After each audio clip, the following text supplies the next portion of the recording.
Hi. Hey David, hi. Yeah, are we set to go? Yes, we are. Okay then. Yes.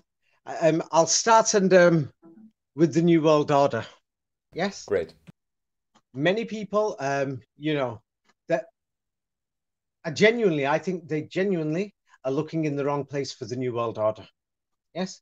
Because if you're going to look for the New World Order, then you've got to go to the beginning. Yes. That's how I would say it. Yeah. Now, as far as we can see, this is the strange thing. The New World Order was declared by people from Middle Eastern background. Did you know this? No, I was now thinking about the $1 bill or something, but not that. Please explain. Yes. Nobody would ever imagine that it would be there. So this was another reason, back in the days when I came across flamenco, many other things, over the period of 20 years, you see all these strange things going on, strange invasions going on around the world, Iraq, Vietnam, and then you think, what is the purpose of all this? And then you hear these, government leaders, like many people have shared it back in the days, Tony Blair from England, or was it Gordon Brown? Gordon Brown, the New World Order, George Bush's father. And he says, and when we are successful, and we will be, yes, Right. we'll have our New World Order, which he apparently said on September the 11th. Yes. What a date to choose. Yeah, 1990 or 1991 or something like that. Yes, Now, I've 91, I think, sent yeah. you a document here. Now, the New World Order was declared by, a group of people who were seen as Muslim renegades. The Muslims see them as Muslim renegades, same like, many people would say 100 years ago, the Jehovah's Witnesses were Christian, renegades, some new group that's just started. Yes, that's how people saw it. Yes, the Jehovah's Witnesses, no matter how much they will say, we're an independent group and we've got nothing to do with whatever, but everybody will say they focus on the text of the Bible after it was, completed, and the current Bible that we've got, the current Bibles that we've got. Yes. So now along comes this Baha'u'llah in the 19th century, and what's the other guy? Abdul Baha, and they call them the Bab and things like this. Yeah. So Hmm. along come these guys, and they declared the New World Order. Now let me go through a bit more about them, and then you'll soon start thinking, what the hell? Because I'm sure you've noticed it's in too many events in America, in England, in Germany, in France, in Holland. It's almost like it's standard. So now this is the Baha'u'llah. It's a type of religion now called Baha'i, and they will say we're an independent, separate religion. But the Muslims will say they were renegades and they were betrayers and etc. This is what the Muslims will say. Of course, they want to be recognized. The Muslims have refused to recognize them, and the people who recognize them were amongst the British and a few other things, and amongst secret society lodges around the world at that time. So now let's have a look. They've got a calendar, and the calendar has got 19 days in each month. Yeah, these 19 days each have a name. There's 19 months in the year, and 19 years make up the unity and then the restart of the cycle. You see? Uh-huh. Oh, there's nothing suspicious about this. And then, yes. So now you've got to pay a type of tax or some type of charity or tax. They call it hak hukula, and it's 19% payable amount of increase or whatever, something like that. And then it says if you get excess wealth, you've got to pay 19 mit cals of weight or something, whatever that system is. Yeah, I've sent you that. So this is a basic example, yes, of the system. It's based around 19. So now let me send you a bit more. There's many people who've had a look at this, but you will not know this unless if you compare it to events all around the world. So this is what I did, and that's what I found. So now the thing is, they say that 19 stands for one God or unity, which basically is the Alpha and the Omega, but they don't point out it's the Alpha and the Omega. And then they say that this Baha'u'llah, one of their leaders, had 19 apostles in the 19th century. You see? Yes. And then they say a super cycle, 361 years, is 19 times 19. And then, you know, the Bab, the gate or the door, his disciples formed a group of 19. Yeah, I've sent you that. You know, many people have noticed these things. Let me send you more, then you're going to think, this is something else. Yes. So now let's have a look. Oh, they've declared the New World Order, by the way, first.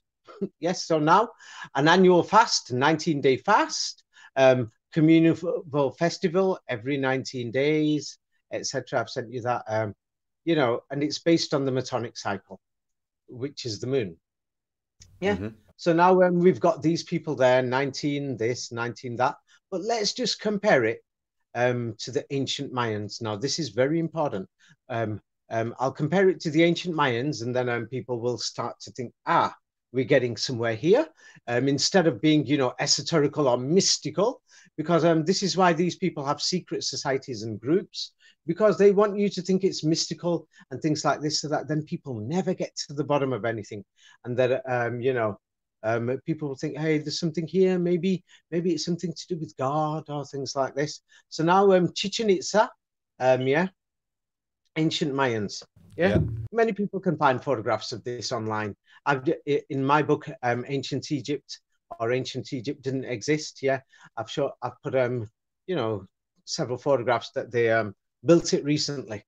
You know, built it recently, planned it probably after the 1860s, 80s. You know, and things like that. They built it recently. But they're telling us, you know, it's ancient, blah, blah, blah. And they found it under the mountain. But you can clearly see here, they're building it. So now let's have a look at this Chichen Itza. One, it's facing 19 degrees east from north. Its dimensions, whoever built this. Yeah. So we can see them building it recently. So that means they must have used these dimensions recently. 19 degrees east from north. Yeah, this is very important. So now the next thing is let me show you about the pyramid sides and things, because mathematics, you look at it from up above and below. Yes, like I told you, these people who get people to be interested in the tree of life of the Kabbalah and mathematics and gematria on purpose, they try to make you think from one side and not below as well. Yes, that they make you see it from one side, but anyone who sees both sides can figure out the scam. So now this is in the book Ancient Egypt. So the stairs, you'll notice that there's 91 steps on each side. 4 times 91 is 364. The 364 stairs. Then the top stair is the platform at the top, 365, same like the days of a year. Now, anybody who doesn't see the old photographs of construction, yeah, is going to think, wow, this is an ancient thing. How the hell did these people do this? So now the thing is, 91 is actually 19 reversed. This is very important because the numbers are very important. And then you'll notice there's this, pay attention to the numbers. Now, people won't understand numbers numerology. So many people have made videos on them, unless if you get down to it and see the total global scam. Because now we're talking about Chichen Itza, which is in the west, and there's this Baha'u'llah who is in the east. Yes, and so now if you reverse all the numbers of the stairs, you get 19 plus 19 plus 19 plus 19 plus the top layer 1, which is underground, the bottom layer, then you get 77. Yes. Now, many people don't know this, but now when you look at Chichen Itza, 77, yeah. The thing is, Chichen Itza, the Ancient Egypt book I gave you was the draft. It doesn't have all this information. Yes, that's why you've not seen it. So now Chichen Itza became one of the 7 wonders of the world on July the 7th, 2007. 7th July is the 7th month, and then it's the 2007, 7th year. Yeah. Oh yeah, and there was 77 participants, and they won out of 77. Yes. Okay, so now this is not the end. Let me send you more information. The Mayan calendar has got a 19-minute margin of error. 2012, they had everybody wasting time, spending lots of money. And do you know what they were saying on television in them days? Saying people are superstitious. They think that the world's going to end in 2012. Do you know what? They have been teaching us this information They are the ones who, when we went to school, saying, "Look at this! It's esoterical, it's mystical." Mm-hmm. Yes, 2012, the Mayans, their calendar, it's advanced. Then they know it's a scam, and then after you believe it, that when it didn't happen or anything, then they say, "Oh no, it just means a cycle. It wasn't the end of the world." Oh, there were many superstitious people. So they are the ones who are spreading garbage, and then after you've wasted your time, and then people are going to be there, and they're going to be worshipping some new other garbage. Yes, but and these people, they use mathematics. Now, let's have a look at the Mayan calendar and compare it to the Baha'u'llah calendar. So as we can see, this, Chichen Itza and the Mayas, obviously were an invention of a civilization, in the 19th century, and then they built it and completed it in the 20th century. We can see it from photo evidence. The Mayan calendar, yeah, they've got 19 months in a year. This is the first. Yeah, 19 months in a year. Oh yeah, the 19th month. Yeah, I put it down there. The 19th month, there were 5 days that were considered bad luck. It's because, in the 19th month, it only has 5 days. It was very short.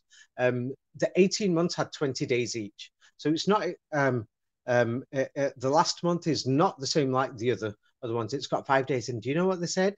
People were so scared. The 19th month was so unlucky. They wouldn't even come out of their house. But notice, if they've invented this calendar, it must have been invented, it's 19, because now anybody who's read my books will realize, oh my God, this is just a scam. Yes. Yeah, they built the pyramid and now they're inventing the history. It's all a total scam. Yes. So now let's go back to Baha'u'llah. And you will find something very suspicious about this guy. Yes. He's just declared the New World Order. Yeah.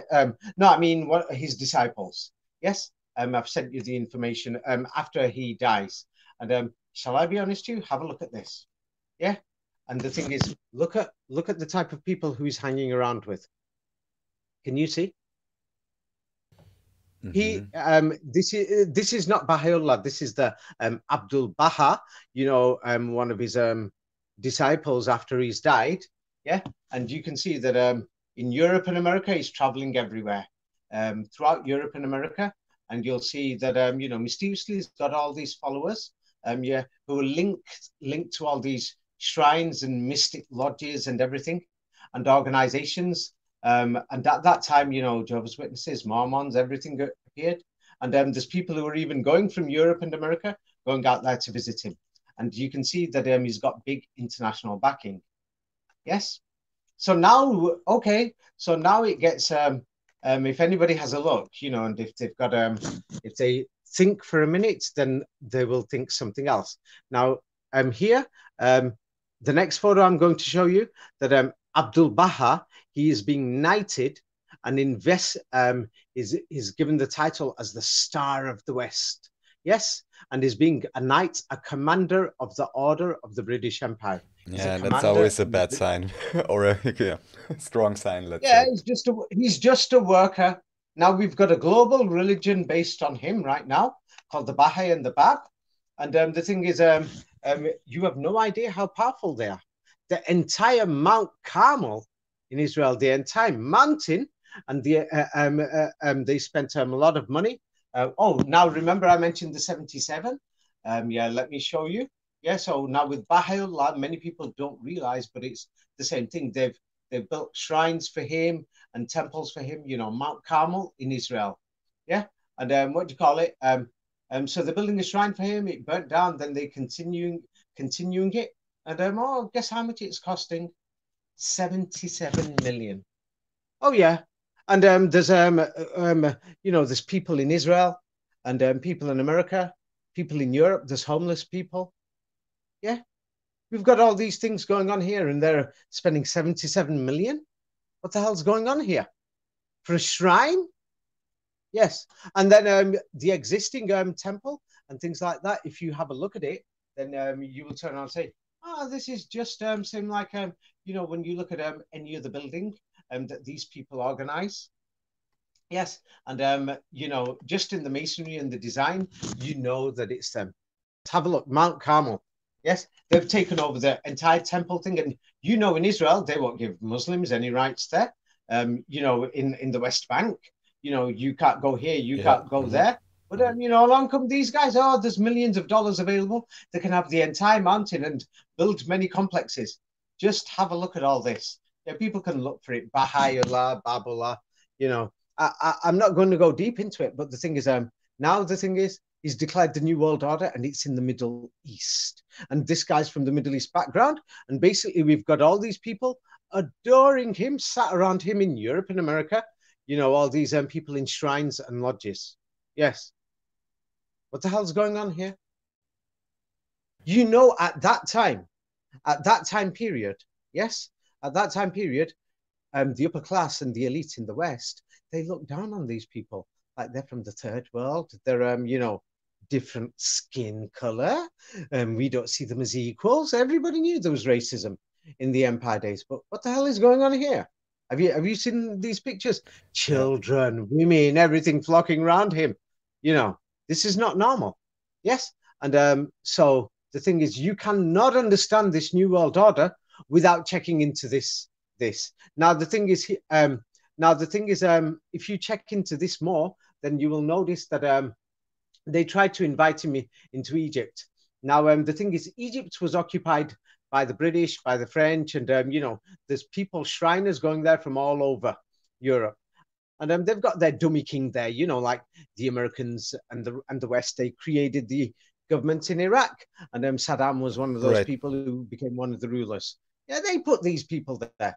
So now we've got this guy who's the king of Egypt, and they call him Tawfiq Pasha. Basically a king. Yeah, they call him the Khedive or something. Yeah. Well, anyway, and in his family. So now the thing is, he's joined Masonic lodges, whatever they are, yes, and whatever they do, and they call it, oh, these are secret things because we're doing secret things. We don't want anybody to know. Is that so? Yes. So they don't want people to know. So now the thing is, let me show you this because people should know this. Yeah, because if we're speaking about the Quran. Yeah, the thing is, because many people haven't read the books, but this is very important information that people should know. Now, this looks realistic at first. At first, I thought, hey, this is something, because when you put something on paper, like for example, let me send you the New Testament. Yeah, and then many people have tried to use this as this is evidence of the signature of God. This is what people try to say from gematria and numerology. Yes, but what many people don't know is, let me just get that out and send you an example from the New Testament. Because the thing is, I mentioned in the last one that the ancient Egyptians, it was classified as magic because they knew gematria and mathematical precision of how to play around with languages and words. And this is what you will see in many of these religions now. They will say, for example, Jesus, yes, in Greek grammatria is 10 plus 2, plus 200, plus 70, plus 400, plus 200, and this makes 888. And they will say, when you use the letters, there is an eta, and then eta, and then eta. And then eta, this has this meaning, and the shape is like this. You will see many Greek priests making money like this. You'll see Muslim priests are doing a similar thing. They will say, oh, this is from Allah, and this is the shape. This shows this is like a miraculous thing. Hey, half these alphabets have been invented. Now the thing is, you will find Arabic on the coins in Northern Europe. Now, most people now, they do their essays and assignments online, and we type it out. When you become an advanced civilization, you have an advanced writing formula. Yes, and then if you have you will go past many shops, and it looks like the writing style is handwritten, because now handwriting is more like an art. Many children can't even write anymore. It's become that bad. Yes, but let me show you. First, we'll go through the Bible. This is very important. Yeah, this is what you're going to find in the Bible, and many people will try and say, yes, it's 100% true, depending on the manuscripts. It says, the number of, this is something to do with the Bible. Which part is it? Let me see that I've just sent you. The first 17 verses of the New Testament, Gospel of Matthew in Greek. Of course, there's different versions. The number of words which are nouns, 56 or 7 times 8. The Greek word the occurs exactly 57 times, which is 7 times 8, etc. It just goes on. There's so many multiples of 7 that at first somebody will think, this is amazing. You know, like 35 nouns are used 63 times, which is 7 times 9. Yeah, but 7 isn't a very high prime number. It's low. Yes, 19 is a bigger prime number. Right. So 19 is a bit more difficult. Yes. So now the thing is, it looks like it's amazing, but what many people don't know is that you can design something like this, and you will not find this pattern consistent throughout the entire Bible. It is only in the first 17 verses. Then in the rest of the verses, you will not find any such thing. So many people don't realize, hey, why isn't it throughout the other thousands of verses? It means that somebody set that up in the beginning. You see? Yes. So many people will do the same and look at the Old Testament. And because many people will say, hey, there's too much gematria, it's too amazing, they'll go through the first chapter and say, in the beginning was the Word, and the Word was with God, and the Word was God. And they will go through the gematria, this, that, and the shape of the letters. And it just goes on until the mathematics becomes ridiculous and pathetic. And then you realize, hey, there's something wrong here. Yes. Now, so we can keep on going like this. Now, the thing is, I came across this. I was baffled for a long time. The Quran had a similar pattern. Yes. And the thing is, but it was in a higher prime number. And the higher prime number is 19 is a lot higher and more difficult than 7. Yeah, because you've only got 7 options to divide within. Multiples of 7. Within 100, how many times do multiples of 7? There's about 14. Yeah. But how many multiples of 19 in 100? You don't 5, even get 10. Yeah. Something like that. So the thing is, it's a lot more difficult. Yeah. So let me just show you. Because these things people have to know, or otherwise people are going to say, David's trying to push this. Why isn't he mentioning this? Because this is very suspicious. Now, the thing is, the Baha'u'llah mysteriously, not Baha'u'llah, I mean the Baha'i religious people mysteriously, yes, pointed out many things that are within the Quran. And then a lot more of these things mysteriously came out in the United States in the 20th century. Yes. And let's see. I mean the Baha'i religion. I don't mean Baha'u'llah. Sorry, I got the word wrong, because it's not a common subject people talk about every day. So I could get mixed up in a few words between Baha'u'llah, Babullah. Anyway, now this is what, the Baha'i, many Baha'i religion point out. And they claim that they are the successor branch to modern Islam. Same like the Jehovah's Witnesses claim that we are the successors of Christianity, but then the Mormons are a competition. They will say, no, it's us. Yeah. So let's have a look at this. They claim that the Quran, the word Allah turns up 2698 times, 2698, which is 19 times 142. They also claim that the word, if one adds up the verse numbers where the word God occurs, the total comes to 118123. Which is a multiple of 19, 19 times 6217.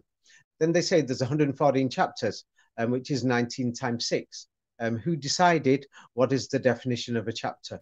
Who decided in the order of the verse numbers? That's another thing. I'm being serious. Yes, I checked into this. Yeah. And who decided the spelling if a God will be Allah or Elah or Ilah? I'm being serious. I checked this. Yes. And then I noticed something. Yes, let me send this because, so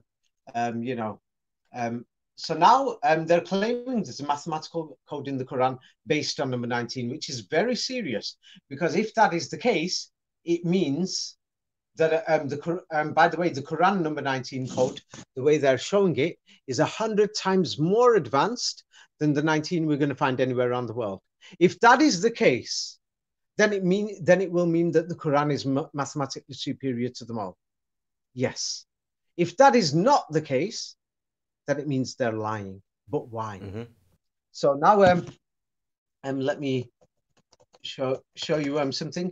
India has got about 200 million Muslims, and the thing is, I want you to imagine India.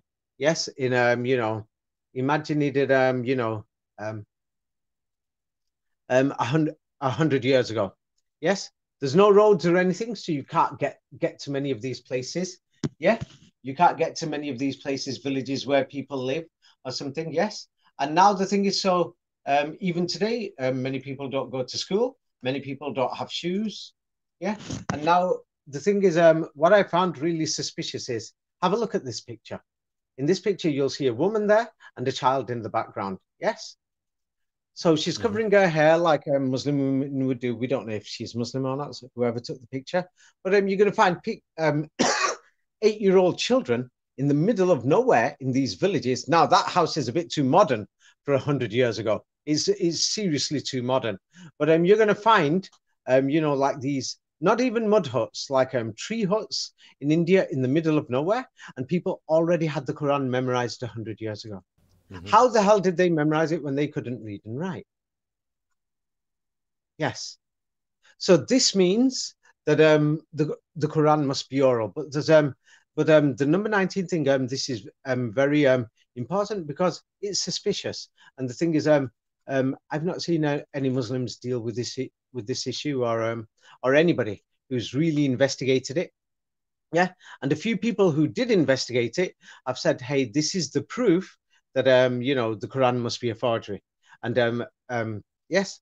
And so yes, not a recent book, not a forgery. They're saying it must be more recent, from the 20th century. Let me send you a picture of how village people in India lived 100 years ago. Yeah, let me see if I can find anything.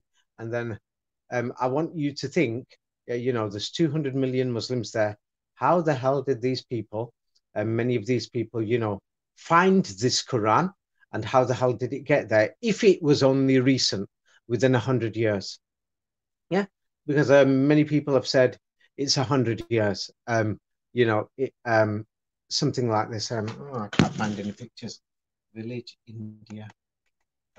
Yes, because this is a mysterious phenomena. Yeah. Yes, I found a picture. So now, if we look at an Indian village, 1900. This is supposed to be, an advanced village that we're going through, because there's a type of road. There's a type of road here. Wait, let me just send this. Yeah, you can see this on YouTube. They've got a few. That's why whoever had cameras managed to go there and with electrified cameras and take these photographs. But the thing is, as you can see, they don't even look like houses. Have you seen it? This picture? Yeah. So the thing is, we've got these people in the middle of nowhere who've already memorized the Quran. Yes, 100 years ago, which doesn't make sense at all. Yes. So the thing is, it must be at least older than 100 years. But now I've sent you about Egypt and the masonry. Let's go back there. The thing is, so the British are now in Egypt, and these leaders and other people are involved in masonry, and masonry has got a lot to do with numbers, modifying languages and words, and playing Quran with them. Many people don't know this. A lot of it is based on gematria, modifying words, modifying languages. A lot of lodges used to be involved in these things 100 years ago. So now these people are doing this. Now the thing is, if you look at the gown of the Holy Roman Emperors, before the Habsburgs took over, the Arabic writing you'll notice on there is nothing like the Arabic today. Yeah, and that was art. Yes, so this was art, and then you'll notice here's a bishop, in the Cathar regions of France, on something that survived. The Vatican didn't bother to burn these things because they thought many people wouldn't realize that this is Arabic. So now look at the Arabic style here. And what you will notice is that this Arabic is something else. Then we've got Kufic. And then the strange thing is the Masorets. Yeah. You've studied the Masorets, yes? In the books, yeah, where they added on to teach people how to pronounce Hebrew. Yes. This means the current Hebrew alphabet is not for that language. Yes, it doesn't work. If you need to put symbols to tell people how to pronounce something, it means that this is not the correct alphabet for that vocabulary in that sound language. So now the thing is, yes, This is in my book Lemuria. Yes, that I mention it, that in a modern Arabic, yes, in modern Arabic, what happened is, yes, under occupation of the British, French, Spanish, and Italian, all these empires, we something strange going on in Islamic writing. Yes, in all their alphabets. Yes, and this is what we see. Have a look. It's same like the Masorets in Hebrew, exactly the same.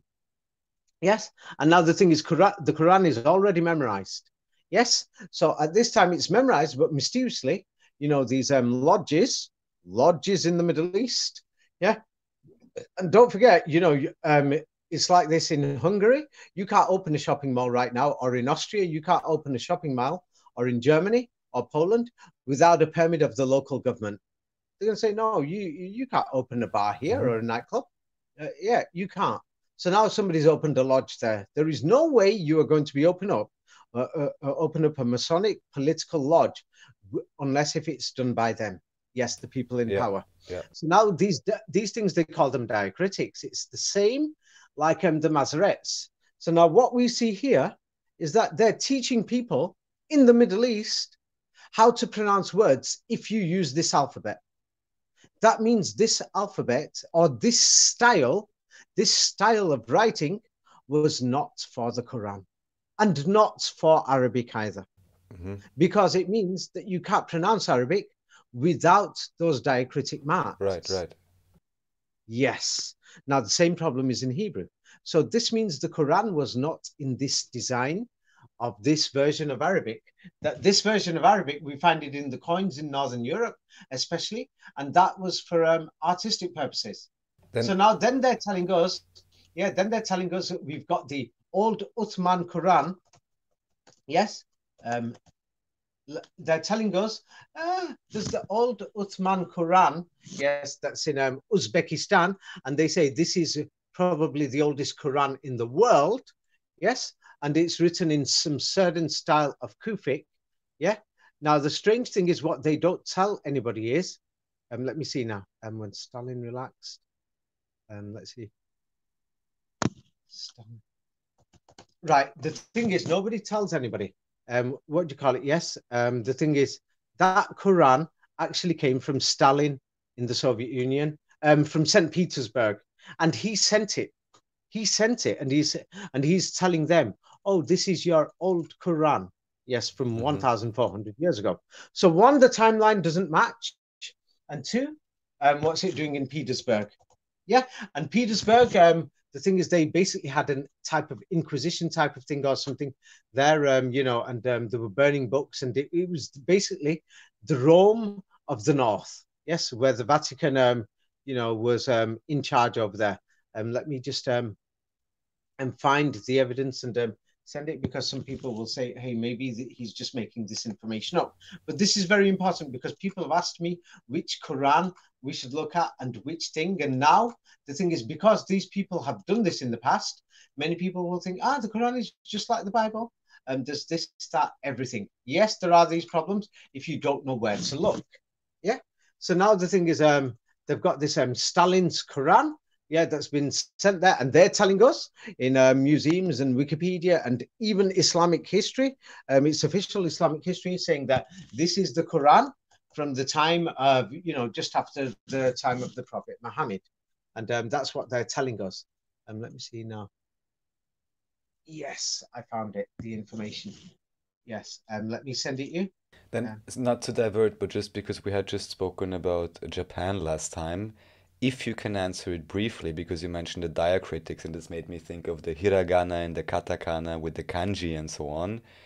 In your understanding, would those scripts also be variants of Arabic, like the kanji and all these, you know, pictographs? Now, let me explain to you. Now, the thing is, Anatoly Fomenko pointed this out.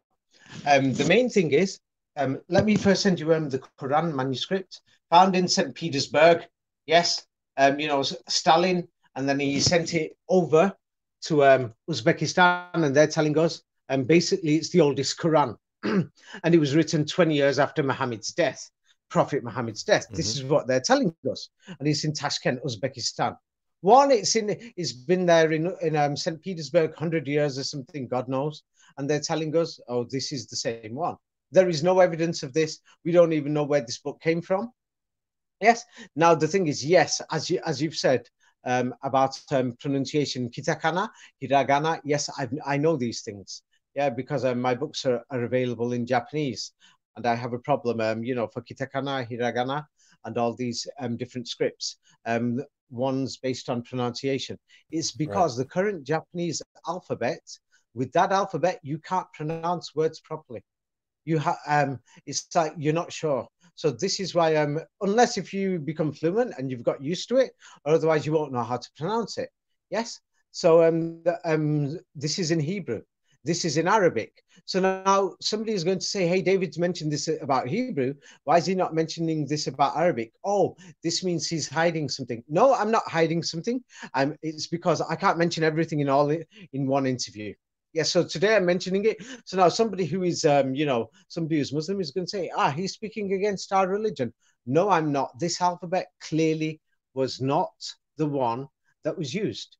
Yes, it's like there's different versions of the Arabic alphabet, as you've Yeah. seen. I will send it again. It's very clear that there's different versions. This is the one that they're currently using to write the Quran, the current version. Then we've got the Kufic, that's on the Holy Roman Emperors. Yes.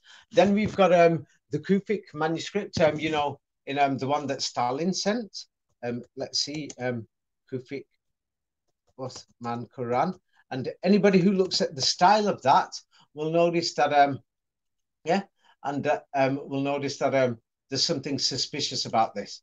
Now they're telling us, that this book is huge. Yeah. And they're telling us that I'm trying to find this other one. Same like they're saying they found a new manuscript in Yemen. Let me just have a look at this Samarkand Quran. Now the thing is, when anybody has a look at this Samarkand Quran, yes, we'll notice something. Let's see, the oldest Quran copy in the world. Samarkand. Yes. Let me just send you this. Then you'll notice something. It's just opening. Let me just have a look. And they're telling us this is from, 6th, 7th century. Yeah. And you can see through the pages, it scanned the next page below it. Now, one, Professor Anatoly Fomenko pointed out that ink cannot last that long. Yeah. And etc. You know what I mean? How long is it going to survive for? Two, these people are writing down the word of God. Yeah. And they haven't done it that neatly. Couldn't they find any more writers? This is another strange thing. Yeah, that you'll notice the letter, it looks like an L, and something. Some of them actually look identical on some of them, almost like somebody printed them on. Have you noticed? Yes. Yes. Yeah.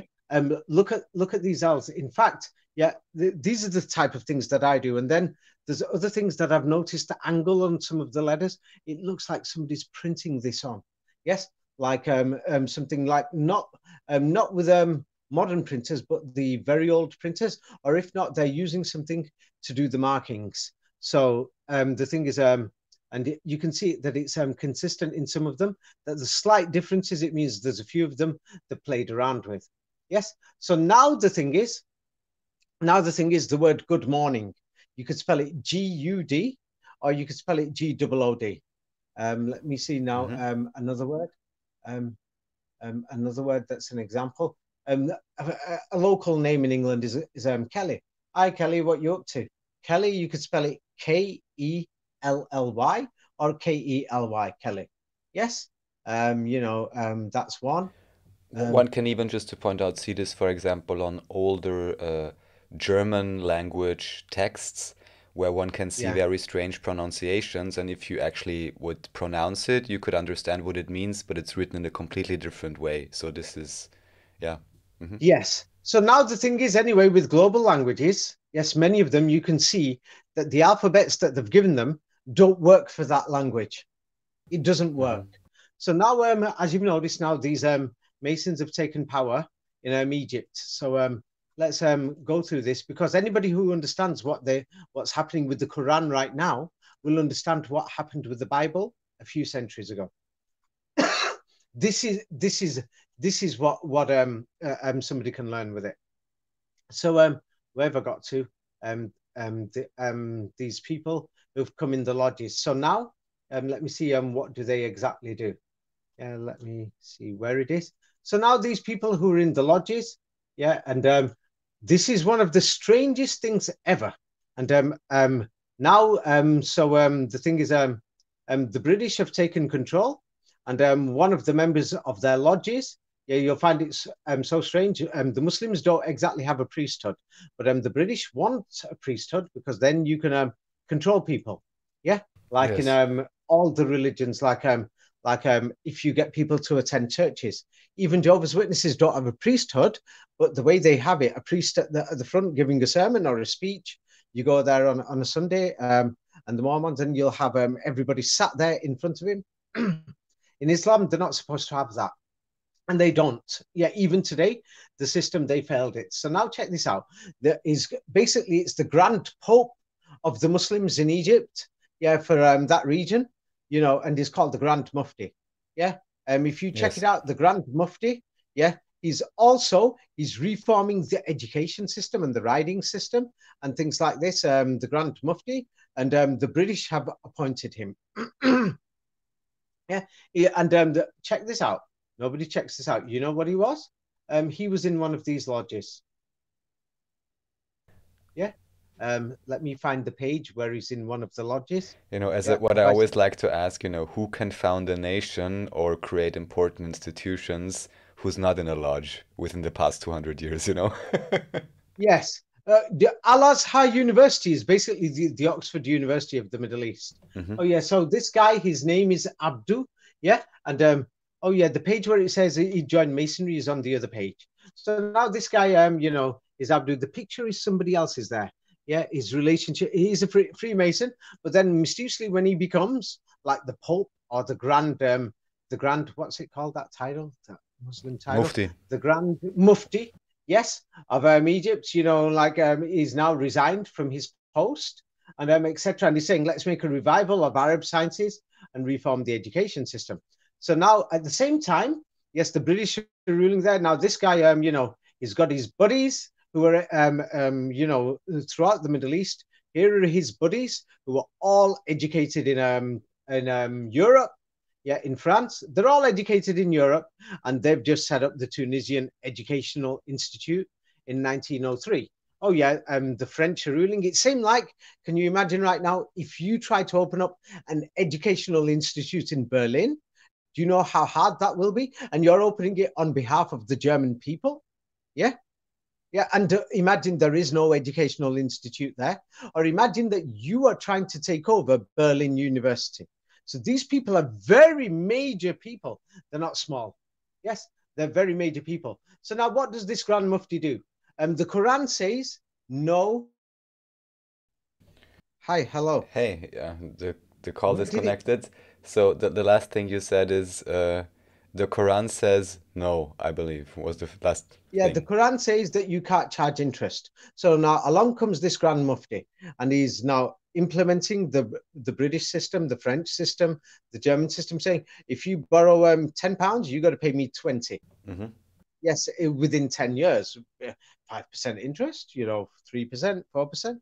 Yeah, it works out double. That's why house prices are always doubling. So no matter how hard you work, yeah, and save Yeah. money, you're paying back double.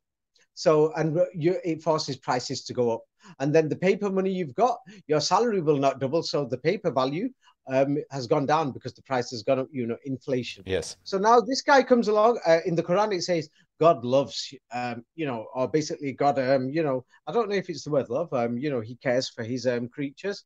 And he's basically saying, this is theft. And, you shouldn't do that to Right. humanity. Right. So now this guy comes along and he says, oh, you're allowed to do this. And you know what Muslims are.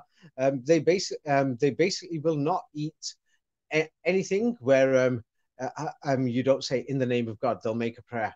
So now this guy comes along and says, oh, it's okay. You can eat the meat of non-Muslims. Just briefly, because also we talked about this last time. So one thing I want to mention is there is this strong condemnation of interest, I think, in the Bible, but also from the version I could read in the Quran. This is one thing I noticed like 3 or 4 times. Very strong prohibition against interest. And just to come briefly back about the eating of pork and this whole halal kosher, because what I wanted to get at last time was the question that sometimes they say they slaughter animals in the really cruel fashion, to take out the blood, and it's really bad for the animals. They're really suffering. And I just wanted to know your opinion of that, if that is just a modern version of being cruel to animals, and maybe Right. initially it was Now, only now, about now the not thing is, do eating you the know what it blood, simply says in maybe? the Quran? Please. Right. All I know is that I'll give you an example now. Um, I've been to farms in Russia, because I was involved with a company that's trying to export meat from Russia. And the thing is, animals are terrified. They know when you're going to slaughter them. Right. Yes. Now the thing is, I spoke to some farmers. They said electric shock doesn't kill the animal instantly. It doesn't. You have to do it several times. Yes. If you're going to strangle it, you need to use a lot of force. Some religions say strangle it. Now, what the Muslims do is simple. The moment you kill it, chop the animal's head off straight away, Hmm. as fast as you can. And the Quran says do it very fast, simple because, of the cruelty. Yes, something like that. So that's it. And the thing is, we need to eat, we need to survive. So at the moment, we're dependent on animals, so the thing is, this is for humanity to decide. And so the Quran says, basically life is sacred. And the thing is, if you're going to eat, do it like that. And the Quran gives an example of a story saying, God has said, there's an animal here, don't hurt it for no reason. And there was people in the past, they hurt it for no reason. So God, they face their punishment. So these are the things. Me personally, I think that after I spoke to some farmers, they turned around and said they've tried different forms of killing. I can send you the pictures. I've been to cattle farms and Um, things like this, and they turned around and said that the fastest form, the animals are actually terrified. They're shaking, this and that, and then said the right. fastest form is because even with electric shocks, they don't know if the animals died because some of them, you think they've died, but then 10 minutes later they're moving Yeah. around and shaking. Yeah. So they turned around and said, hey, if you sharpen your knife and you just do it quickly and the animal doesn't know, that's that. So Right. this Hmm. is what the Muslims have this policy. Me personally, I don't have a farm, but if I did, then I would follow the system in the Quran because I know that's the fastest way. So I don't basically, know any other way just to that's be clear fast. that because sometimes I don't know if this is true even, but both with kosher and halal, the cruel forms of, letting the animal bleed and so on would all be modern perverted forms of this idea, and Ah, that's what I was no, no, getting no. at. The story that people say, I will explain to you now. So when I was in Russia, let me tell you what I saw. Every farmer has to do this. Yes. The thing is, whether they do electric shock or whatever, they'll turn around and say the blood is going to get hard. So now we'll have to chop up the body parts and they're letting the animal bleed. But that's after the death. Right, right. But that's the important thing, because sometimes it seems that this is done in the reverse way, let's say, and then of course the No, animals suffer no, a no, lot. But no. this would not be the I've not seen way. American Hmm. farmers or European farmers or Middle East, but I doubt people are that cruel, unless if there's some maniac or something. Most people are humane, most farmers, and for them it's a difficult business. Right. They know it's difficult, and yeah, they're doing a business, and most farmers I respect them. In England, I know many farmers. I'm not sure how they do it, but many of them say they do their best to reduce the pain. Right, right, Yes. right. Hmm. Okay. you know, and the bleeding things, those are just fantasy stories, people who are turning around, like I told you, they're saying that Muslims are doing these animal sacrifices. The Quran's got no story. So I asked somebody and he said, a cow costs £1,000. And because, I have to face death, I've had a lot of, I've earned a lot of money over the last 30, 40 years. He said he went to Mecca. The purpose of going to Mecca is to change. So he went there, and at that time, he said, he brought 10 cows, 10,000 euros, £10,000, because he knows it's going towards feeding the poor. That's, so that's his life if he wants to do something like that, because he felt, he doesn't want to be selfish. if you want to give money to charity, that's your choice. And But just anyway, let's not divert, because this yes, is yes, very yes. important. Okay, go on. Because there was a man from Turkey who's, saying to me, "Hey, why don't you talk about this?" And the thing is, it's an important subject, but the thing is, many people might find it boring, unless if they really want to know how the Bible was compiled. So now this Grand Mufti is meeting these group of people called the Young Tunisians, and they're based in Wikipedia. They'll say they were inspired by the Young Turks. Yeah, I can No, see it the, already. Yeah, yeah. but the Turks were coming and going. Yes, the Turks were coming and going. They were together, and what they wanted to do was what they wanted their system, whatever their system was. Now, most of them were intellectuals, educated in French educated in Tunisia, basically in France, etc., and other places, are in French schools. And oh yeah, can you imagine right now? Yeah, can you imagine while the Americans occupied Baghdad, if you wanted to print your newspaper saying, "Tell the Americans to get out. Tell them we will fight back." They'll shut you down in 5 minutes. So now there's these people, yeah, under French occupation, and the French were taking over land. They Yeah, it's wanted obvious. Yeah. Tunisia, yeah, they wanted Tunisia to be part of France at the time. So they were bringing immigration, saying like in Israel, there's And even Aliyah. here on Wikipedia it says in 1912, of course, these young Tunisians, as you say, most likely French educated, attempted to negotiate with the French. So it's perfect. You create your own fake opposition in the country and then you make them Yes, your collaborateur. It's very simple. yes.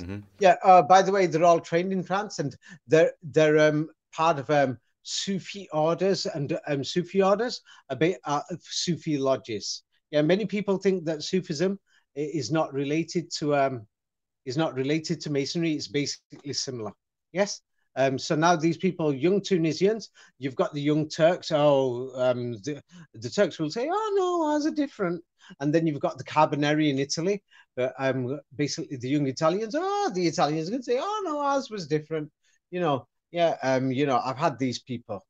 Yeah, but this is a global phenomena, and we're seeing it in 200-300 places around the world, Yeah. where people in power want to divide, and they want their enclave where they want to rule. Many people didn't get their states. Many people did. And for example, in China, the Uyghurs want their state. They didn't get it. The Kurds have been trying. Many of their people who've been trained in lodges 100 years ago, they didn't get their state, but they've been trying. They've been trying. Yes. There's other groups, yeah, who've tried. So now what these people did, this is the major thing. So what these people did is this, with the Quran. And so let me see if I found it. Yeah. With the Quran, what they did was this. Let me show you about these Sufi groups. You'll find them online and you'll think it's the same like, just these Christian groups, and they'll try to show, hey, look at all this evidence, 19 letters of Bismillah, 19 letters of Ahlul Bayt, yeah, Sufi Meditation Center. Oh, yeah, but those people who join these groups will not realize, hey, there's something suspicious. This 19 is used by all these organizations. This is another organization, and their leader, let me send you a photograph of their leader. You'll find it suspicious straight away. Their leader just passed away a few years ago. What's his name? Let's see. Yeah.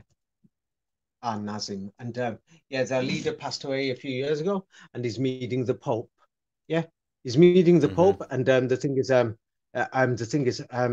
I studied this guy, and I noticed that he could just walk inside the Vatican, walk around the Vatican courtyard with his teams and everything. And the thing is, him and the Pope, they're very good friends. The previous Pope. This leader's passed away. I don't know who the new leader is. Yeah. And the thing is, you'll see this guy back in the days. I don't know. He's had many meetings with this Erdogan, who's the president or president of Turkey. And just to be clear, because that's a known Sufi who's often beloved, would you say this goes back to Rumi, or was Rumi maybe still part of an older world? This history is a forgery. Yes, Rumi basically means Rome.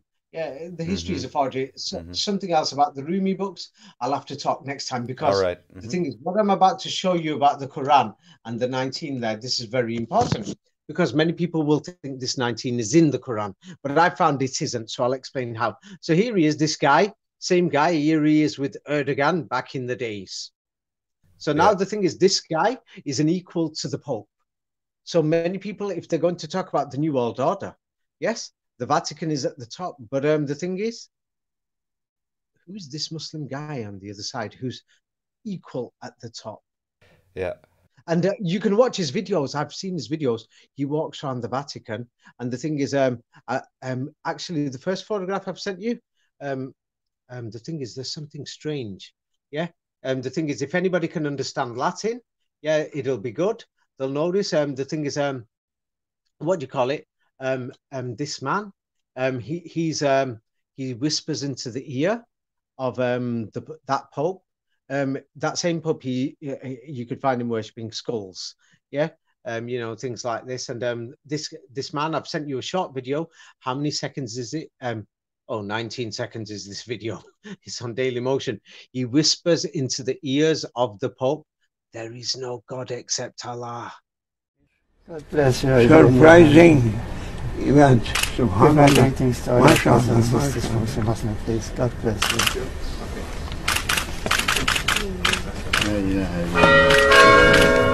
Good one. This is from the Zionist view of Good Bahá'í one. Faith. While he's hugging him, I put the volume up, and I actually asked somebody in the Balkans. I've got a Muslim friend in the Balkans.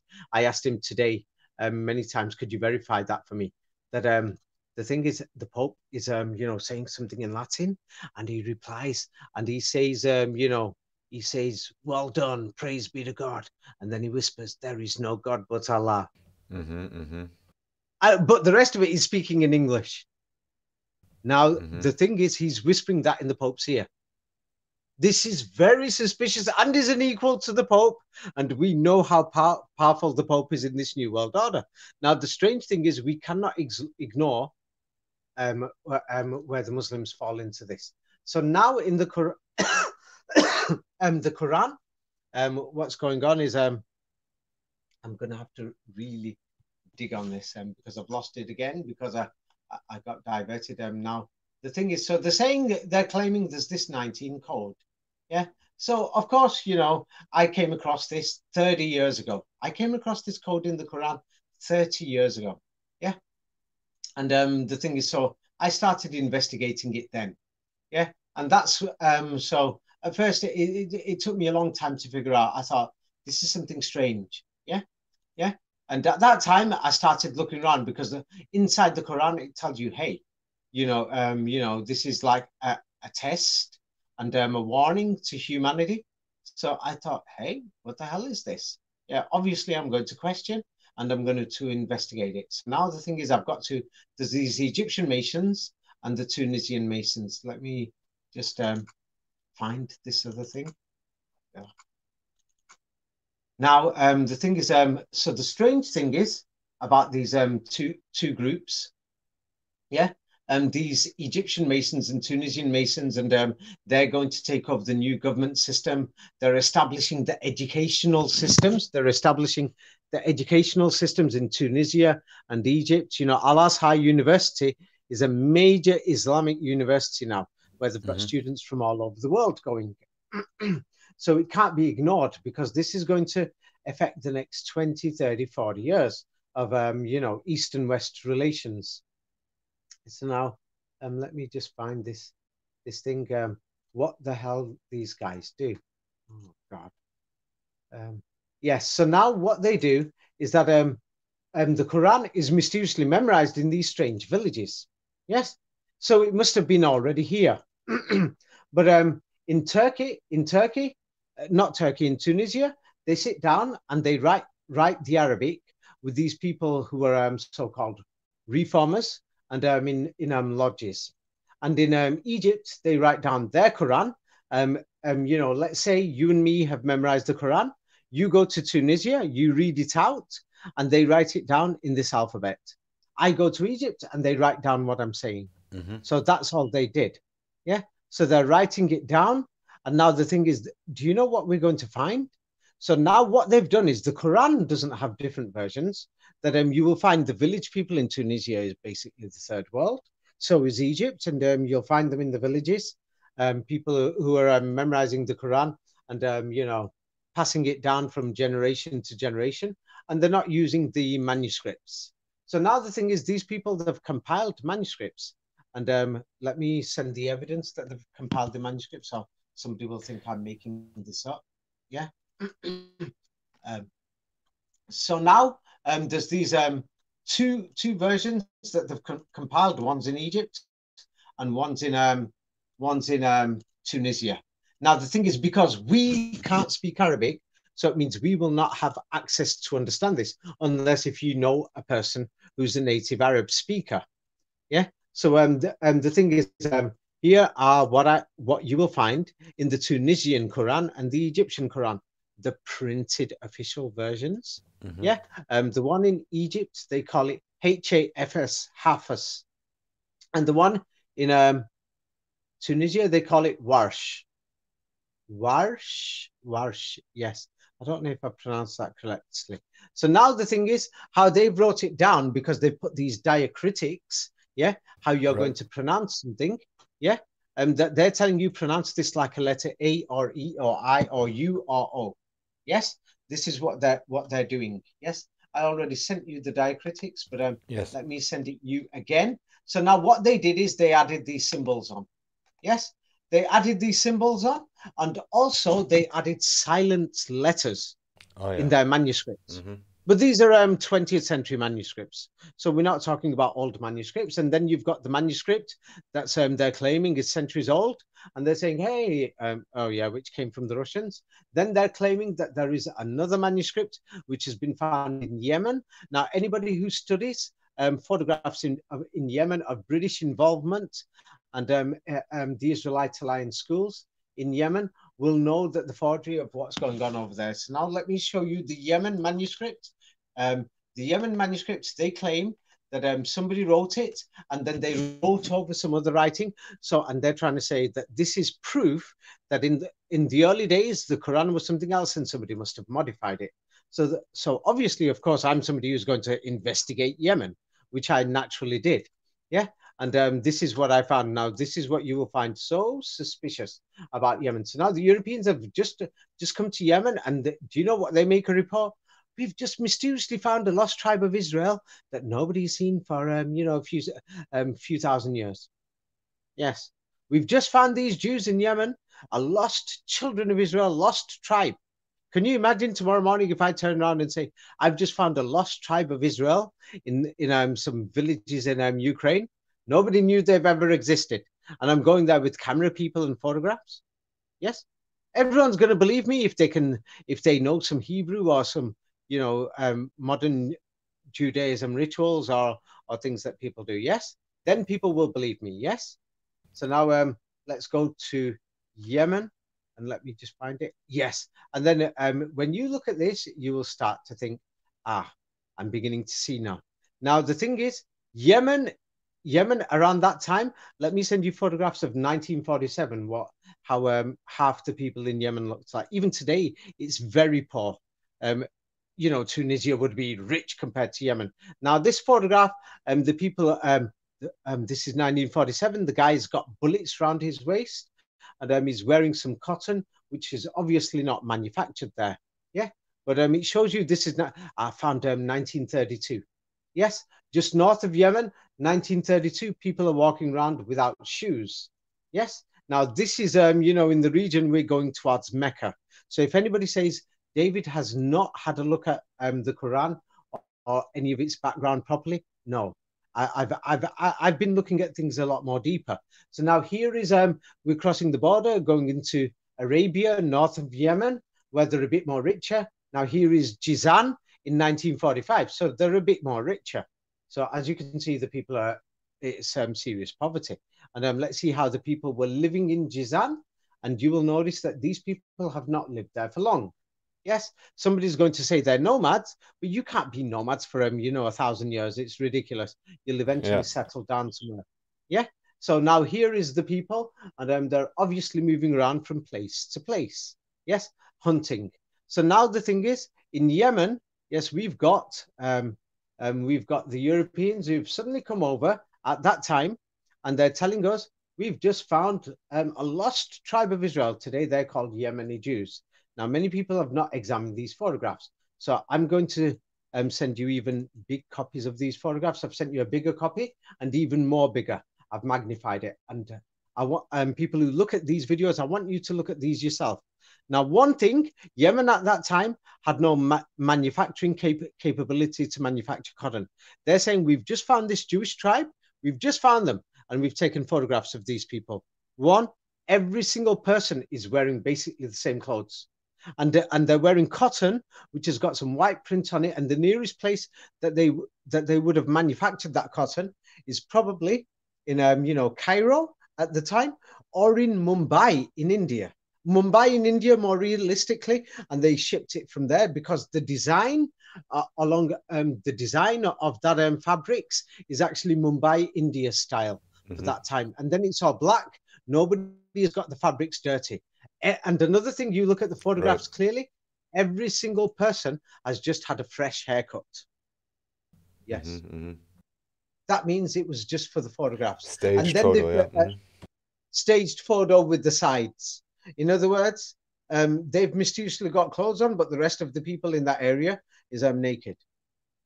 Today, they are the Yemeni Jews. So now, so the British are there, and we've known this is a clear forgery, but many people are going to say, no, it's not. But you can see that they've just taken the fabrics off the ship, that you can see, let me send you another screenshot, that you're going to think, what the hell? That this is 100% brand new printing, that they've just taken it, because I know these fabrics, the Japanese were still making these fabrics in the 60s, 70s, and 80s. And the Japanese were making crepe and exporting it until it got better. So now look at the print there. It's 100% brand new. And you don't even need to iron it.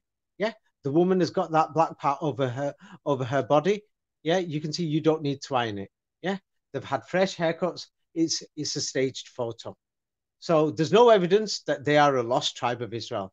So now along come the Europeans, and now they're telling us, hey, we've just, after the Europeans have been there, and, they've occupied it, and, they're ruining this place. They're saying this is an ancient manuscript of the Quran, which was, God knows, recently found. Yeah, I'm not sure if it's 10, 20, 30, maybe even 40 years ago. They could have put that there. If they didn't put that there, yes, I wouldn't believe it, because the thing is, in Yemen, the writing styles don't match with that. It doesn't match. So I wouldn't believe it. So now let's get back to the Quran. The strange thing is, we've got this Quran here. Yes, as you'll notice, let's look at the letters. Let me see. Is there any conformity or consistency? Now, whoever wrote this, and they're telling us it survived for 1,400 years, you will notice that there's consistency, consistency in the letter shapes that look like E or something, but I don't know what that means. Right now, I don't know, so I don't want to speculate. So now let's get back to the Quran. So now the strange thing is, in the Quran, yes, if you're going to be somebody who's going to be studying the Quran from these printed, authorized versions that were, put down by these Freemasons, this is what you're going to find now in these translations. Yes, and what you will find is this. Let me send them to you. And here is an example. What they did with the spelling, the Quran is poetry. Now, another thing is, one, you can memorize it, and it's poetry. Yes, it is poetry. So when something is poetry, you can understand something better. Now, there is a song by Rick Astley. Yeah, maybe it's not famous now. It was famous 20 years ago, 30 years ago. My dad's generation had it. And I remember, when I was a kid, I heard many of these people playing it. And this is what it says in the song. Now, I'm going to, let's see how you judge this. Have you heard of Rick Astley? Please say no. then it will be a good example. Well, isn't he the one who sang this "Never Gonna Give You Up," which is like a super Oh popular God, no. meme? Okay, Is that okay, someone then else? yes, Or yes. it's him, Okay, no? now. Okay, now yes. Okay, now can you imagine if somebody who's never heard this song before, and they just heard and they went through the chorus and it says, "Never gonna give you up, never gonna let you down, Yes. never gonna run around and desert you." Now, one who is never gonna give you up, it could mean I will never give you up, or he will never give you up, Yeah. or she will never give you up, or we will never give you up. Which one is it? So now I've just sent you these two different versions of the Quran. The Quran is poetry, same like never going to give you up. Mm-hmm. So now what these people have done with their versions, they've added these symbols and these marks so that when you translate it, it could be he will put or we will put. Yeah. I've sent you these example. Yeah, can you see it? Yes. And then there is another one. They will be returned or you will be returned. Mm-hmm. I give you or we give you. Now, anybody who's reading that, now if you go from never going to give you up from the verse before, it says, I just want to tell you how I'm feeling, gonna make you understand. It's saying I. So it means I will never give you up. I will never let you down.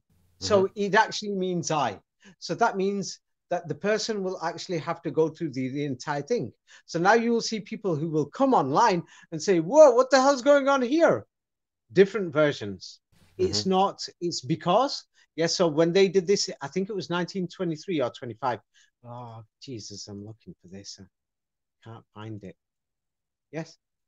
Let me just send you the same Pope that Muslim leaders meeting. I just found this picture. Here is the Pope, with a skull. He's basically praying to that skull.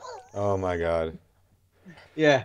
So the thing is And who's you that? That's know probably one of the former leaders or whatever important heretic who got burned at the stake that's or the Pope. something. That's the Pope. I know, but I mean the skull. I want to know who the skull belonged to if he's Ah, praying it's to it, Prince you know? Wenceslas. They've made up a history for it. They tell you it's Prince Wenceslas. We've got no idea who it really is. Yes. Yeah. Prince Wenceslas from Bohemia or somewhere. I don't know about him, no. Yeah. Yes. So the thing is let me just go through. So now the thing is we've got these things in the Quran. So now the thing is even in the first sentence where they say in the name of God, the most gracious, the most merciful, and that is also claimed to be 19 letters. Let me just find it. The truth is, Yeah. I noticed there's two silent letters there.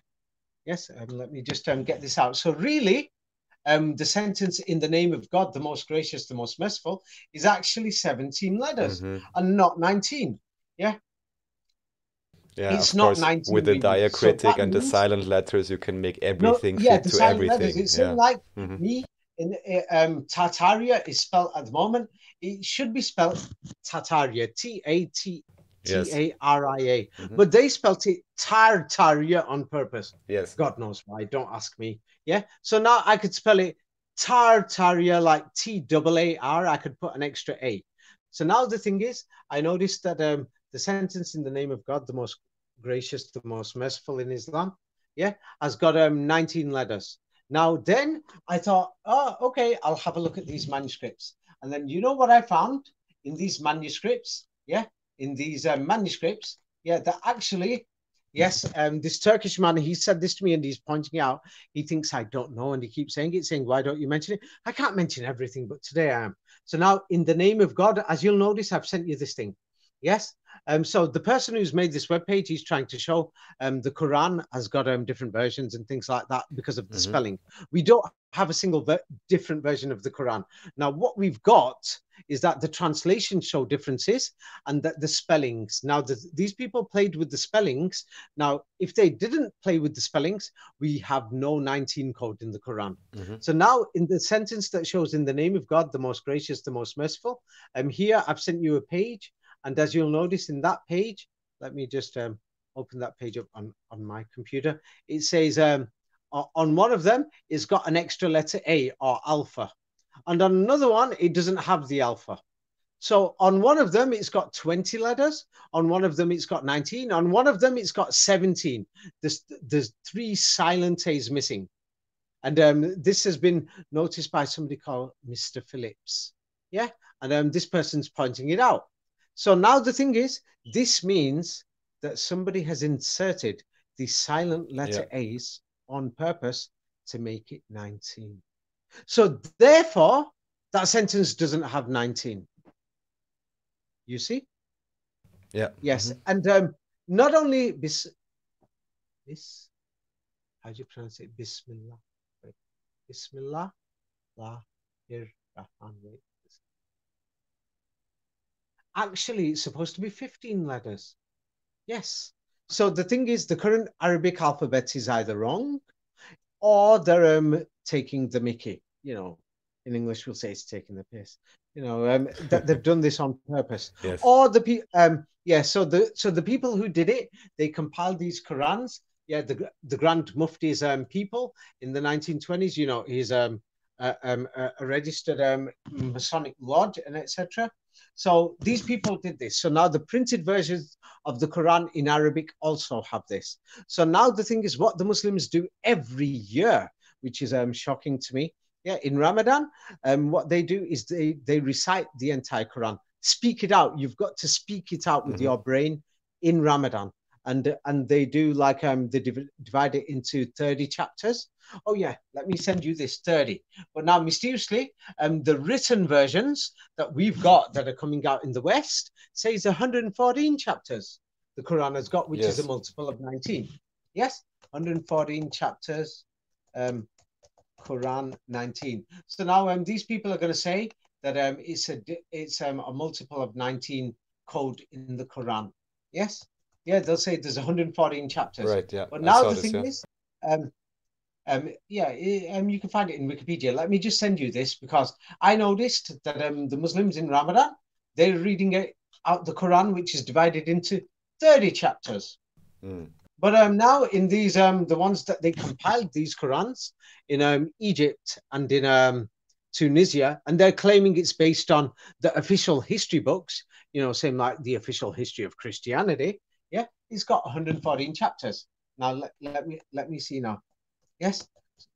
So now the thing is, now the thing is, now when you see that the Muslims, when they're actually reading the Quran out, they say that the Quran has got 30 chapters or 30 books. Yes. And then you could buy it. So the thing is, it depends who's printing it. But the Quran is the same inside. And now they've done the spelling differences on purpose. Now, when you translate those spellings, is it a he, we, or a she? And some of the words will sound different that unless if you recite it, you don't know. And even in the recitation, what they've tried to do is now people who are not going to the people who've passed down the Quran for 100 years or 200 years or God knows how long. Now let me make this clear, because they'll say, you need to talk to someone who really knows the meaning, who actually knows the meaning, because only through the spelling you will always be confused. One thing people don't know, the Quran is practically 10% of the Bible or something. It's a very short book. Yes, that's another thing. Okay, now the thing is, let me show you some of these things, some of the differences, because I don't want anyone to say David's hiding this. So I've shown what the differences are. Now, in some of the things, some people could try to change the differences. Like, for example, now here is a perfect example of a difficult case. So now, based on these things, the thing is, it could actually change the meaning from something like sovereign of the day of judgment, or king of the day of judgment. What is the difference between a sovereign and a king? Nothing really. It's your dictionary definition. So these dictionaries that the Jesuits have compiled is another problem. So the main thing, this is why I've told anybody, if you're studying the Quran, go and approach a Muslim who's memorized it and who can actually speak Arabic. Or Muslims, you know what I mean. I've told them, don't trust these websites online. Let me send you a perfect example that's a big joke. Of what do you call it? They've translated something that I had to send this to a Muslim the other day in Canada, and I sent it and I said, look at this. He's born in Canada, and I said, because he's turned around and asking me, saying, how can you say this about the Quran? And we've got this corpus Quran, which actually goes through the Quran word for word. So anybody will think, hey, this is word for word. It must be accurate. Yeah. But what did I find in the corpus Quran? Oh, God, where is it? Let me just try to find it. The thing is, it turned around and it talks about desert people. The Quran actually says the word Arabs, and then they've translated it. Even in the dictionary, that they've translated it as Bedouins that are running around the desert. But it actually talks about. It says the word is actually pronounced Arabu, or Arabai people. But the thing is, what they've done is they've deliberately translated this as nomads.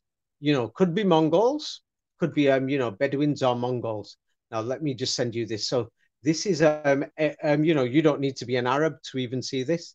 Look, you just need to just have a bit of common sense. Have a look at this. Yeah, it turns around and now this is the strange thing. It says the word the Arabs or the Arabu, rabbi or something, are they are the most people. They are the people who have got the strongest disbelief amongst them. But wait a minute, aren't the current Arabs supposed to be Muslim, and the people who disbelieve the Quran are supposed to be in the opposite side in Europe? So who are these Arabs who are the disbelievers? So obviously it's referring to the opposite side, the Vatican, etc., and in Europe. So the word for Arab or Arabai, has been modified. Yeah, but as you can see, that's a fake translation. It's referring to nomads and Bedouins. Can you believe that? Because didn't you say that Arabai actually would also mean literate? Right. Now, let me show you something now. I said this to you last time. The meaning of the word French has changed. Yes. Right. And before it would be classified as, white European French. But even inside France, there was a debate as to who was French. Was it the Southern French who were shorter in height and I've got more curls? The Sarkozy, he looked shorter. The current prime minister of, or is he the president? What's his name? He looked shorter.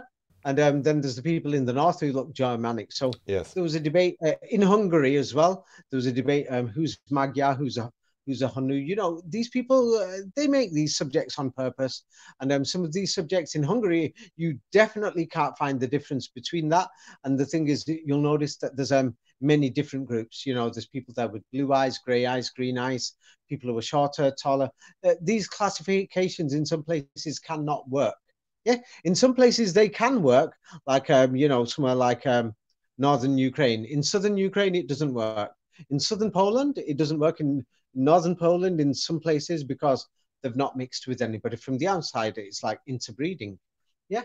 So in some places you've got that. Now they could have probably become like that, or it could be because of the climate. So the many theories that people are coming out with is not working. Yeah. So anyway, I've basically explained what's going on. So the thing is, I cannot find a number 19 code in the Quran. They've added these letters on. It's a total fraud. There is no. Hi. No, this is ridiculous. It cut out. How long was the first conversation? Oh, the last one we had was a bit over 2 hours, and now we are at 1 hour 20 minutes. And the last thing you just said was there is no, and then it cut off. I guess you want to say 19. Yeah. So we'll just do about another 20 minutes. I don't want to be too long. Okay. So as you can see, it is clear there is no number 19 code in the Quran. Yes, you can clearly see this from the manuscript evidence. I'll send you this again, and make sure people see this clearly. That the thing is, can you imagine right now if I'm going to write a book down and I spell the word good morning, OOD or GUD. In different places, I spell it different times. And sometimes I decided to put two letter O's or one letter O or three letter O. And the thing is, so the thing is, and that will influence the counting of the letters. So now in that sentence in the Quran, in the name of God, the most gracious, the most merciful, it depended on the writer if they're going to add on the silent letter alpha. The Arabic letter, they call it, to pronounce it alif. It's actually the alpha, from the alpha and the omega. Yeah. So in some cases, some sentences, they've added on 1, 2, or 3. Yes. So, and in the manuscripts, and they're silent. So the thing is, somebody's done this deliberately. Oh, who are these people who have done it? They were in lodges. They were workers for the British Empire, and they were running the Oxford universities of Tunisia and Egypt, the equivalent, and they've got their manuscripts, and those are the two main manuscripts that are printed today in these around the world for Muslims and non-Muslims. But because Muslim countries are still poor, and the traditional, what they do is every year, every mosque does this around the world. Where they've got enough Muslims in that location, what they do is, what they do is they recite the entire Quran, and according to them, there's 30 chapters. But according to these guys, these Masons who compiled this thing, they've got it in multiples of 19, which of course is a fraud. It's a clear fraud. There is no number 19 code. Any of these people who are going to insist, I can't find this code. And if they're going to pull out a manuscript and say this Egyptian manuscript that's from the 1920s shows that there's a number 19 code there. Yeah. And the person who revealed this code, the number 19 code, let's see, he's from America. Yes. America or somewhere. Let me see now. Sheikh Rashid. No, that's not the guy. Rashid Khalifa and the number 19. Let's find him. Yeah, he's the one who revealed it. Let's see now. Yes. The thing is, and they claim he was assassinated. Let's see, he was born where? In Egypt. He was born in Egypt and he died in the United States. He was born in Egypt, and let's see. Yeah, so he was born in the same place where this 19 manuscript appeared. Yes. He's born in Egypt where the 19 manuscript appeared. And he studies in these universities that these people founded in 1950. And then he went to the United States, and obviously he did his education there. We know this Western education. He was born on the 19th of November. Let me describe Egypt to you in 1935. Yeah. If you see photographs and descriptions of Egypt, there's no proper birth records then. Colonial occupation is to describe it today would be the same as anybody who's willing to go to visit Timbuktu. Yes, they're welcome to go there. This was basically Egypt. Yes. And where was he born in Egypt? Let's see, does it say where he was born? But anyway, this guy finds the 19 code. And so the thing is, so basically, he's going to be using this Egyptian manuscript. Yeah. And then he's saying the manuscript has not been, is uncorrupted. So now let's have a look. Who initiates, this manuscript in Egypt? What's it called? Oops. Manuscript Egypt, 1923. Mysteriously, it's at the same time that the Ottoman Empire collapsed. Yes. This is another thing. Yes. At the same time that the British occupy Istanbul, yes, a committee of Islamic scholars. Look at this. This is what they're going to teach you. So if you're somebody who doesn't know what day it is, you're going to think, it's the Muslims. The Muslims compiled this. It seemed like me walking to Berlin with my army from England. And, I've shut down all the universities, shut down the parliament, closed down the police stations. I've got my army. And then I turn and say, Raphael. I say, Guten Tag. Guten Tag. I say, come with me. I like you. You are very good. Yes, you can be our British puppet. You could be Berlin University. You could be the Grand Secretary. And I'll say, your duty now is your duty. Sie must compile the German Bible. And sie must put this code inside the Bible for the German people. Jawohl. And you will say, why should I do it? Don't worry. Yes, in those days, people had big families. You have 6 brothers, 5 sisters, their husbands, everybody. They shall live in New York, in London, the apartments, Yes. millions of dollars, guaranteed contracts for the next 100 years. We are the British. You know, once we make a promise, we shall fulfill our promise. Yes. Winston Churchill supports this too. So now, Yes. so now the thing is, what you've got to do is splash out the number 19 in a few letters, and people are, will make sure it comes out, 50 years later or 100 years later. Yes. So now your committee mysteriously is in 1923, the year that mysteriously in Turkey at that time, Atatürk takes over, and we've got all these Turkish people who say that Atatürk did not invent the modern Turkish language. But let's see what because it's in the 20th century, it's more difficult to hide. But now in 200 years' time, it will be more easier to hide this. But let's have a look at the Turkish language. Now, because this is the 20th century, the thing is, this is common. This happened in Italy. It happened in Bulgaria. It happened in Russia. It happened in Ukraine. It happened everywhere, basically. Minimum 200 places around the world. So what happens? 1923, these guys take power. So now they've got the script reform, and the new government that who's there by contract by the British and the Americans. Oh, we're not going to leave Istanbul. We've created your borders. Now, what do? They remove at that time.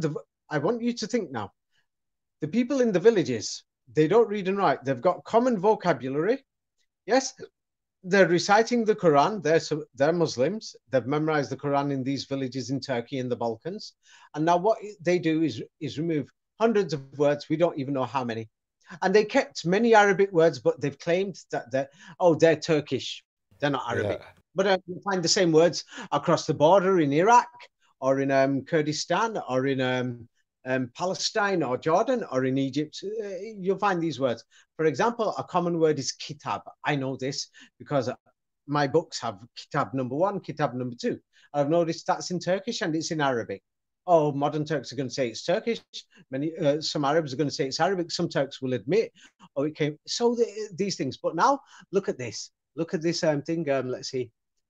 So what they've done is they've removed Persian words, and they say these words have got Persian origin.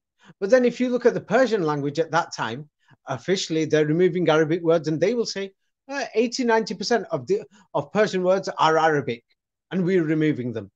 Mm-hmm. So if they're going to turn around and say there were Persian words, oh no, they're removing Arabic words. But to make it sound nice in history, to fool people, they're saying Persian words because they want you to imagine that a Persian language existed. Right. We can't find the Persian language because they're doing this on the other side of the border at the same time. They're doing the same thing in Pakistan and India at the same time. Yeah. So this is a global thing. Yes. So now let's see what they did. Yeah. And let's see. What's going on? Right. So now what they've done is there's many Turks who went to Germany in the 70s. So you can't hide it with the German Turks. Now in Turkey, obviously the new generation has been taught a new history. But you go to Germany, what they will tell you is that what we learned in school in the 1950s and 60s and 70s, we went to Germany and we took our grandparents over to Germany, because at that time Turkey was mega poor, very, very poor in the villages. Yeah. So they took their parents and many of these young people said, they're still alive today. They're in Germany, they're in Austria, and they will tell you our parents spoke a different language. Yes. A different language. Yeah. And the parents tended to use, Arabic, but Wikipedia is going to say Persian. But when you cross the border into Persia, they're going to say, they removed those words and they're going to say, oh, they weren't Persian, they were Arabic. Yeah. You see? Yes, and then when you cross the border into Iraq, and they'll say, oh, we know it's Arabic. We're still using it right now.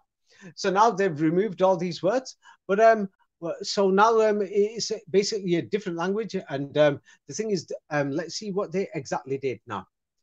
Let's see what they did. You can find there's Turkish books about this in Turkey.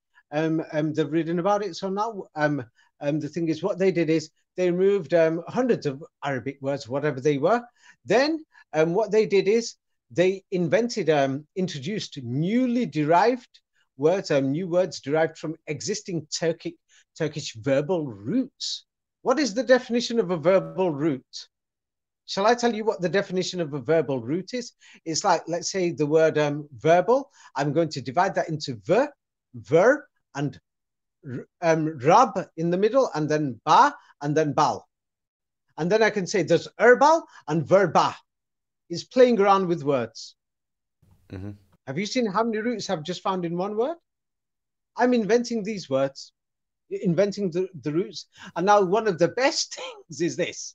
Yes, one of the best things is this. Let's have a look. You can read there. Let me send this clearly. Yes, because can you imagine right now? Because the thing is, I've had debates and arguments with people. Yeah, nationalists. They're going to say, "Oh, I'm not a nationalist. I'm speaking the truth." Well, let me tell you some of this truth here and just a bit of common sense. So now, what this committee did, yes, they're claiming these are Turkish verbal roots. Yeah. Now let me send you this again and highlight this. Yeah, so I'm going to add hundreds of words, and guess what? We've just found these verbal roots. Yeah, they were used, 500 years ago. Who used them 500 years ago?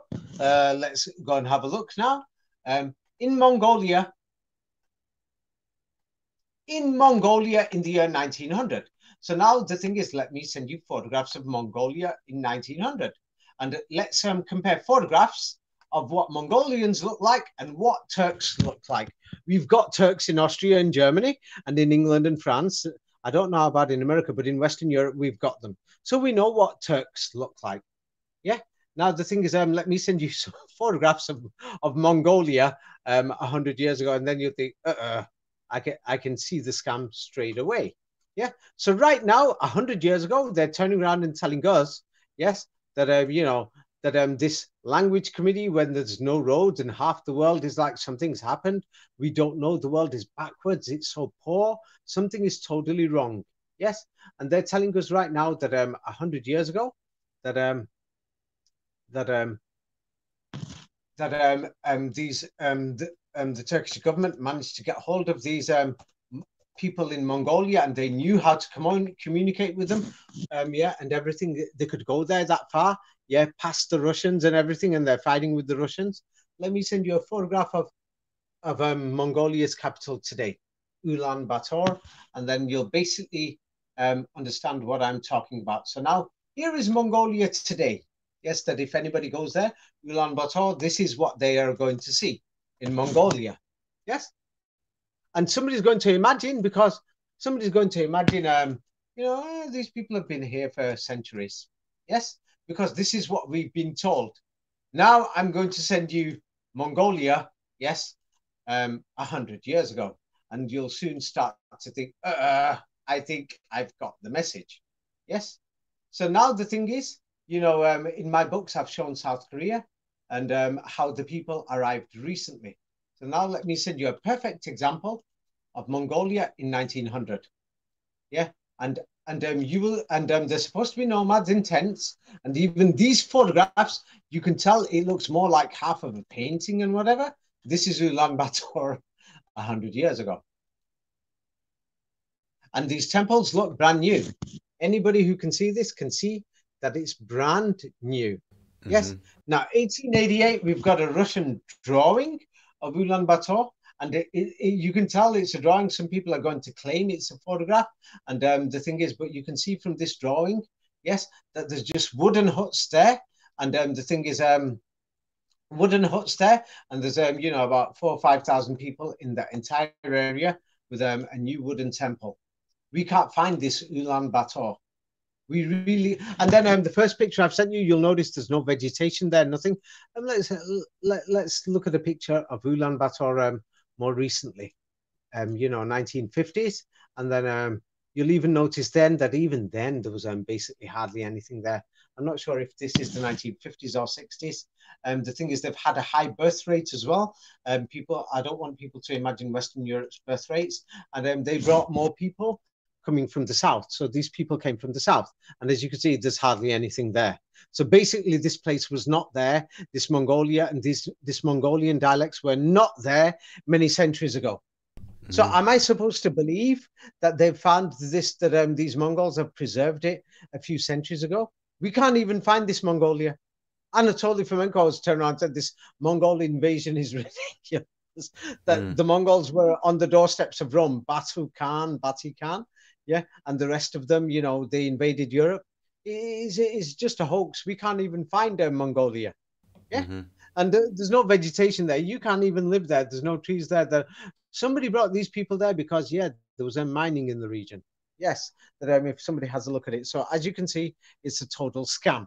Yes, it's a total scam. But anyway, the main point is that if anybody is going to look at the Quran, I advise you to be careful online with every single translation.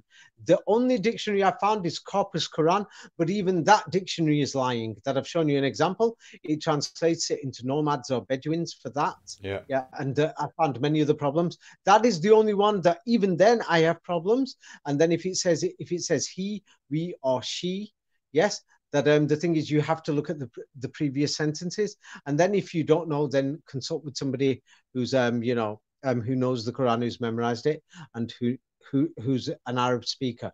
Then this is why this is what I've told people. So now the thing is, how old is the Quran? I don't know. Where did it come from? I don't know. I genuinely don't know. It's very suspicious that what do you call it, right? Yeah, this Prophet Muhammad is called Muhammad. And the word math or maths came from this, and the ancient Egyptians have said, the math is the truth, or the emat, or the amat, or something. It's very suspicious, that the thing is, it's totally suspicious, the entire history. And then when you get to the bottom of the suspicion, that it could be either one, that it's all a forgery, and that the universe exists by accident. And it's true that our great granddaddies were monkeys. It's true. Or yes, the only other thing is, once we get to the bottom of it, damn, God and this devil creature actually exists. This is the only other answer. And so far in the Quran, as I've said, the Quran is a document that imagine if we were compiling a document today of all the lies in history. We'll put down the lie. John F. Kennedy's assassination is a classic. September the 11th, another big lie. Many people are talking about Sandy Hook in America. In Europe, many people are saying all these explosions that they're done by the governments. Other people are saying, World War II, a lot of it is a lie. Many people are saying the Ukraine war, they can't even produce a single video, independent videos. There should be hundreds. There should be thousands right now. People are sharing on TikTok and that they can find rockets in the air that are landing. We can't find a single one. Whereas we can find a building that suddenly explodes, and they'll say a rocket just landed on that. It was coming at the speed of light. That's why you can't see it.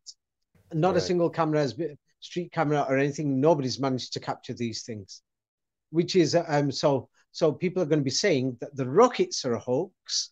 Yeah, the explosions are there, but it means that it's from the ground. It means that they're either working together or the Russians have got their inside people who are doing it. But many of these buildings just happen to be in buildings in areas that were already evacuated, or a new building that was built and not completed, or something else. Yeah, and so there's these things, and so there's many conspiracies. So the Quran has is talking about these conspiracies, from several centuries ago. So they wrote down all these things and thought, we've got to preserve all these lies that the people who have made all these world governments have said. We've got to preserve these lies and get it in this place. Now, who is this we? The Muslims are claiming it's God. Yes. Now, the thing is, the strange thing about the book, it's mysteriously easy to memorize. Is there a 19 code there? I haven't found it. It's a hoax. Yeah. Genuinely, it's a hoax. Now, there's going to be other people, who are going to say, hey, the 19 code is there. They forged it. and the Masons compiled the written versions. This means the Masons compiled the Quran. No, what they're doing is they're trying to do to the Quran the same thing that they did with the angel, euangel in Greek, evangel in English. Yeah, but I prefer to say the angel because you know, that's how it is. When you go, the Muslims, they call it angel, Injil. Yeah, I think so in Turkish. And but I'm going to say angel because it sounds better. Yeah, and there's the Torah. So that's the same thing what they did. They wrote it down, and they wrote it down in different alphabets, different styles, modified it. Then they got rid of the old manuscripts, burnt them in inquisitions. Now, this is what these Muslim states are going to soon start doing. You are going to see this, that in the next 100 years, they're going to say, hey, you can only have this written manuscript. All the others, they're not good. They're a forgery. Get rid of them. And then slowly it will change the meanings. But so far, the Muslims have not fallen for that trick. So every Ramadan, they read out the entire Quran after they finish the Ramadan. The entire Quran, almost every mosque does it. And people have to stand there and they have to listen to verify it. And if the Imam, you know, he gets it wrong, even today, we've heard reports that they beat them up in the mosques. The people get violent and the fighting in the mosque. They'll basically beat him up. Yeah. If the Imam tries to recite the wrong version, you mean? If the Imam tries to recite the wrong version? No, there's no other version. It's like the thing is, if he tries to recite one sentence wrong and he says the wrong word or pronounces it wrong, then they're basically going to beat him up. So this means that the manuscripts, even though that there's two major versions right now in Egypt and Tunisia that these Masonic universities have organized officially, you know, from a Masonic lodge, the Grand Mufti, and then his people did this. Yeah, oh, this is not suspicious. And then in that manuscript, they find the 19 code. No, there is nothing suspicious about that. And then, so yeah, it's a clear fraud. It is a clear fraud. And I'm sorry to the people. Well, why should I say sorry? But I'm saying I'm sorry that you know, that it's going to hurt your feelings, but you people should investigate this too. Yes, and anybody, you know, many people, you know, because Andreas pointed this out in another video saying, hey, there's a 19 code there, but I told him it's a fraud. Today I've shown you clearly that they've added these letters on, and the current design or the current alphabet, yes, you know, this was most likely not how the Quran was written, or they've modified the things, or the current the standard writing, we don't know what it is. And the Petersburg Quran is clear forgery from Stalin, and they're claiming this is the oldest one. And the Yemen Quran, that's another forgery. They're showing it's had modifications.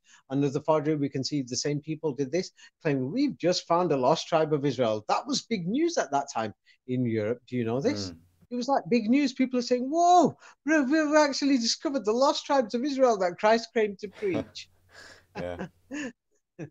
Anyway, let's leave it at that, Raphael. You could put this down. This should be something like 19 code in the Quran. The number 19 in the Quran. Yeah, that because this is what it. I think we focused more on that. Yes. I think this is what we focused on. Yeah, because you know, anybody who's imagining this. So the thing is, if I didn't mention it, some people will say I'm hiding it. Yeah, I'm not going to lie to somebody and say, hey, just because I found the history in the Quran, that it just happens to be more correct. I don't know everything in the Quran. Why should I lie and say that I know everything? I don't. But so far, the major stories that I've checked in there, I found that those match the truth in history. Yes. That if somebody is going to write down a book right now and say September the 11th was a hoax and everything else, yes, somebody could find it in 200 years down the line and say, hey, this book that I found, this person wrote, this has got the correct history.